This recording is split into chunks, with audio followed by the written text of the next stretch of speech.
ইউনিভার্সিটির হোক, আপনি তো আমার সামনে ঢুকাইছে, আপনি পাশ দিয়ে ঢুকাইছেন।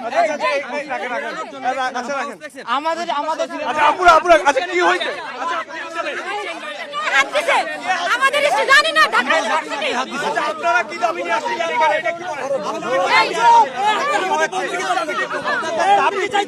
আমরা এই সংগঠন প্রত্যাখ্যান করলাম।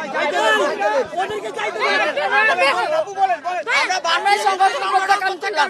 আমরা এই সকাল সংগঠন প্রাইভেট থেকে প্রত্যাখ্যান করলাম। আমরা এই সংগঠন মানি না। কাকে ঢুকাইছে? খবর নিতেছি। আমার প্রাইভেটের ভাইদের গায়ে রক্ত পড়ছে, এই রক্তের যে রক্ত পড়ছে এই হিসাব আমরা নিব, কিন্তু এখানে না। আমরা দরকার পড়ে ঢাবির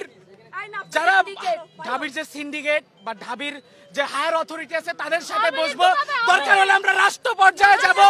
কেন আমাদের উপরে হামলা হইল? আবার